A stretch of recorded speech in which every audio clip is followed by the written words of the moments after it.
सफलता की कहानी। धीरू भाई अंबानी एक आदमी जो हाई स्कूल की शिक्षा भी पूरी नहीं कर पाया। वह इतने गरीब परिवार से था कि खर्चा चलाने के लिए उसे अपनी किशोरावस्था से ही नाश्ते की रेहड़ी लगाने से लेकर पेट्रोल पंप पर तेल भरने तक का काम करना पड़ा। ऐसे लड़के ने जब एक वृद्ध के तौर पर दुनिया को अलविदा कहा तो उसकी संपत्ति का मूल्य 62,000 करोड़ रुपए से भी ज़्यादा था।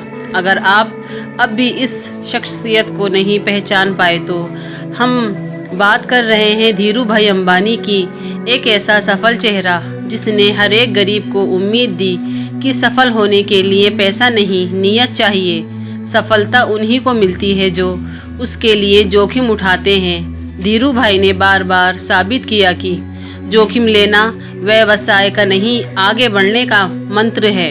शुरुआती जीवन 28 दिसंबर 1932 को गुजरात के जूनागढ़ के छोटे से गांव चोरवाड़ में धीरजलाल हीरालाल अंबानी का जन्म हुआ। पिता गोवर्धन भाई अंबानी एक शिक्षक थे। माता जमनाबेन एक सामान्य गृहिणी थी। धीरू भाई के 4 भाई बहन और थे। इतने बड़े परिवार का लालन पालन करना अध्यापक गोवर्धन भाई के लिए सरल काम न था। एक समय ऐसा आया कि आर्थिक परेशानियों की वजह से धीरू भाई को पढ़ाई बीच में ही छोड़नी पड़ी और उनकी स्कूली शिक्षा भी अधूरी रह गई। पिता की मदद करने के लिए धीरू भाई ने छोटे मोटे काम करने शुरू कर दिए।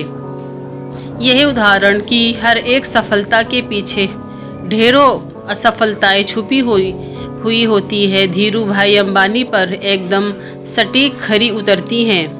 पढ़ाई छोड़ने के बाद पहल धीरू भाई ने फल और नाश्ता बेचने का काम शुरू किया, लेकिन कुछ खास फायदा नहीं हुआ।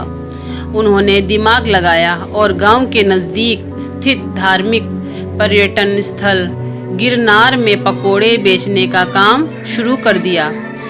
यह काम पूरी तरह आने वाले पर्यटकों पर निर्भर था, जो साल के कुछ समय तो अच्छा चलता था, बाकी समय इसमें कोई ख़ास लाभ नहीं होता था।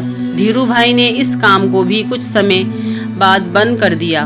बिजनेस में मिली पहली 2 असफलताओं के बाद उनके पिता ने उन्हें नौकरी करने की सलाह दी। नौकरी के दौरान भी बिजनेस धीरू भाई के बड़े भाई रमणीक भाई उन दिनों यमन में नौकरी किया करते थे। उनकी मदद से धीरू भाई को भी यमन जाने का मौका मिला। वहां उन्होंने शेल कंपनी के पेट्रोल पंप पर नौकरी की शुरुआत की और महज 2 साल में ही अपनी योग्यता की वजह से प्रबंधक के पद तक पहुंच गए। इस नौकरी के दौरान भी उनका मन इसमें कम और व्यवसाय करने के मौक़ों की तरफ ज़्यादा रहा।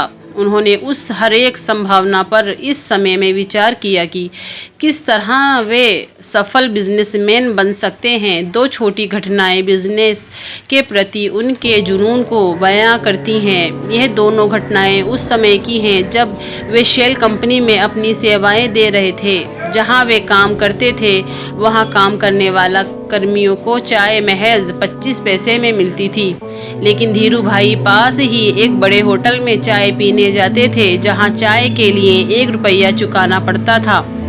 उनसे जब इसका कारण पूछा गया तो उन्होंने बताया कि उसे बड़े होटल में बड़े बड़े व्यापारी आते हैं और बिजनेस के बारे में बातें करते हैं।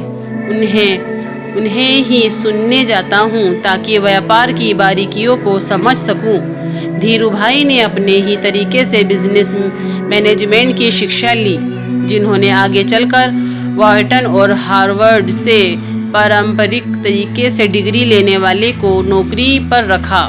इसी तरह दूसरी घटना उनकी पारखी नज़र और अवसर भुनाने की क्षमता की ओर इशारा करती है। हुआ यूं कि उन दिनों में यमन में चांदी के सिक्कों का प्रचलन था। धीरू भाई को एहसास हुआ कि इन सिक्कों की चांदी का मूल्य सिक्कों के मूल्य से ज़्यादा है और उन्होंने लंदन की एक कंपनी को इन सिक्कों को लगाकर आपूर्ति करनी शुरू कर दी। यमन की सरकार को जब तक इस बात का पता चला वे मोटा मुनाफा कमा चुके थे। ये दोनों घटनाएं इशारा कर रही थी कि धीरू भाई अंबानी के पास एक सफल बिजनेसमैन बनने के सारे गुण हैं।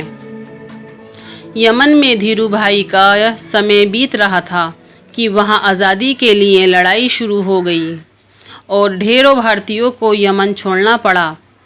इस परेशानी के आलम में धीरू भाई को भी यमन छोड़ना पड़ा।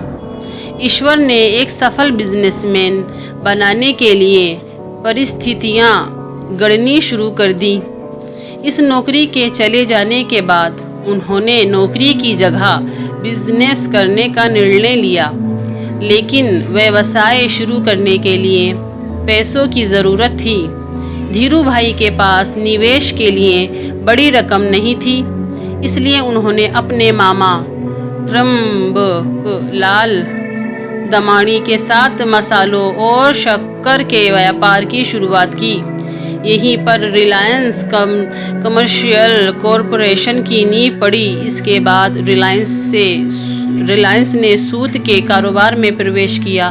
यहाँ भी सफलता ने धीरू भाई के कदम चूमे और जल्दी ही वे बॉम्बे सूत व्यापारी संघ के कर्ता धर्ता बन गए। यह बिजनेस जोखिमों से भरा हुआ था और उनके मामा को जोखिम पसंद नहीं था, इसलिए जल्दी ही दोनों के रास्ते अलग हो गए। इससे रिलायंस पर कोई ख़ास फर्क नहीं पड़ा और 1966 में रिलायंस टेक्सटाइल्स अस्तित्व में आया। इसी साल रिलायंस ने अहमदाबाद के नरोदा में टेक्सटाइल मिल की स्थापना की। विमल की ब्रांडिंग इस तरह की गई कि जल्दी ही यह घर घर में पहचाना जाने लगा और विमल का कपड़ा बड़ा भारतीय नाम बन गया।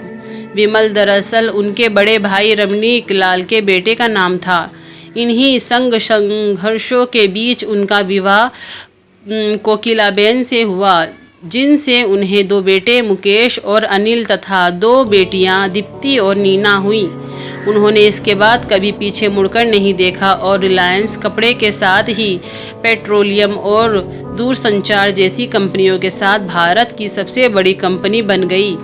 इन सब के बीच धीरूभाई अंबानी पर सरकार की नीतियों को प्रभावित करने और नीतियों की कमियों से लाभ कमाने के आरोप भी लगते रहे। उनके और नुस्ली वादियाँ के बीच होने वाले बिजनेस घमासान पर भी बहुत कुछ लिखा गया। उनके जीवन से प्रेरित एक फिल्म गुरु बनाई गई, जिसमें अभिषेक बच्चन ने उनकी भूमिका का निर्वाह किया। लगातार बढ़ते बिजनेस के बीच उनका स्वास्थ्य खराब हुआ और 6 जुलाई 2002 को उनकी मृत्यु हो गई। मृत्यु के बाद उनके काम को बड़े बेटे मुकेश अंबानी ने संभाल लिया।